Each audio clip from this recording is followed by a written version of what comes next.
ನಮಸ್ಕಾರ ಎಲ್ರಿಗೂ. ಈ ವಿಡಿಯೋದಲ್ಲಿ ಸಾಬುದಾನ ಪಾಯಸ ರೆಸಿಪಿನ ತೋರಿಸ್ತಾ ಇದ್ದೀನಿ. ಇದು ಸಿಂಪಲ್ ಆಗಿ ಕಡಿಮೆ ಇಂಗ್ರೀಡಿಯೆಂಟ್ಸಿಂದ ಮಾಡ್ಕೊಳ್ಳೋ ರೆಸಿಪಿ. ಹೇಗೆ ಮಾಡೋದು ಅಂತ ನೋಡೋಣ ಬನ್ನಿ. ಮೊದಲಿಗೆ ಒಂದು ಕಪ್ಪಷ್ಟು ಸಾಬುದಾನನ ಒಂದು ಅರ್ಧ ಗಂಟೆ ನೆನೆಸಿಟ್ಕೊಬೇಕು. ಅದಾದಮೇಲೆ ಸ್ಟವ್ ಮೇಲೆ ಒಂದು ಪ್ಯಾನ್ ಇಟ್ಕೊಂಡು 2 ಟೇಬಲ್ ಸ್ಪೂನಷ್ಟು ತುಪ್ಪನ ಹಾಕ್ಕೊಬೇಕು. ತುಪ್ಪ ಸ್ವಲ್ಪ ಬಿಸಿ ಆದಮೇಲೆ ಒಣಕೊಬ್ಬರಿಯನ್ನು ಹಾಕ್ಕೊಂಡು ಫ್ರೈ ಮಾಡ್ಕೊಬೇಕು.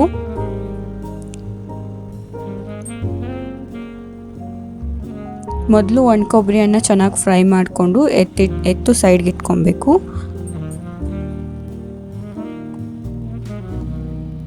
ಇದಾದಮೇಲೆ ಕಟ್ ಮಾಡ್ಕೊಂಡಿರೋಂತಹ ಬಾದಾಮಿ ಗೋಡಂಬಿನ ಹಾಕ್ಕೊಂಡು ಫ್ರೈ ಮಾಡ್ಕೊಬೇಕು.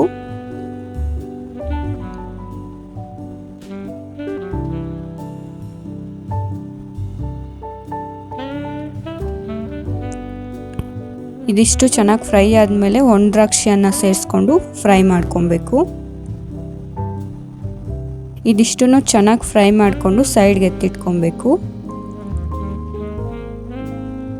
ಇದಾದಮೇಲೆ ಸ್ಟವ್ ಮೇಲೆ ಒಂದು ಪಾತ್ರೆಯನ್ನು ಇಟ್ಕೊಂಡು ನಮ್ಮ ಕನ್ಸಿಸ್ಟೆನ್ಸಿಗೆ ತಕ್ಕನಂಗೆ ನೀರನ್ನು ಸೇರಿಸ್ಕೊಂಡು ಕುದಿಯಕ್ಕೆ ಬಿಡಬೇಕು.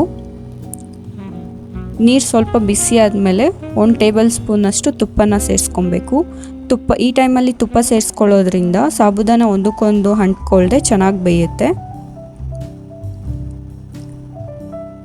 ನೀರು ಚೆನ್ನಾಗಿ ಬಿಸಿ ಆದಮೇಲೆ ಈಗಾಗಲೇ ನಾವು ನೆನೆಸಿಟ್ಕೊಂಡಿರುವಂಥ ಸಾಬುದಾನನ ಇದರಲ್ಲಿ ಸೇರಿಸ್ಕೊಂಡು ಬೇಯಿಸ್ಕೊಬೇಕು.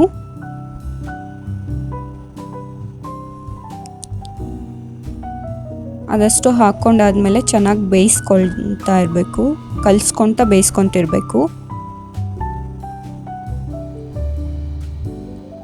ಸಾಬುದಾನ ಚೆನ್ನಾಗಿ ಬೆಂದಾದ್ಮೇಲೆ 1 ಕಪ್ಪಷ್ಟು ಸಕ್ಕರೆನ ಸೇರಿಸ್ಕೊಬೇಕು. ಸಕ್ಕರೆ ಆದಮೇಲೆ 1 ಕಪ್ಪಷ್ಟು ಹಾಲನ್ನು ಕೂಡ ಸೇರಿಸ್ಕೊಬೇಕು. ಇದಷ್ಟು ಆದಮೇಲೆ ಚೆನ್ನಾಗಿ ಕಲಿಸ್ಕೊತ ಬೇಯಕ್ಕೆ ಬಿಡಬೇಕು ಸ್ವಲ್ಪ ಹೊತ್ತು.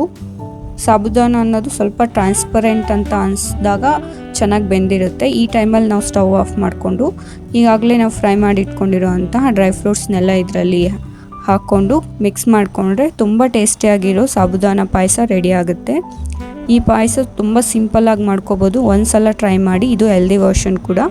ಒಂದು ಸಲ ಟ್ರೈ ಮಾಡಿ. Thank you for watching. ಈ ವಿಡಿಯೋ ನಿಮ್ಗೆ ಇಷ್ಟ ಆಗಿದ್ರೆ ಲೈಕ್ ಮಾಡಿ, ಸಬ್ಸ್ಕ್ರೈಬ್ ಮಾಡ್ಕೊಳ್ಳಿ.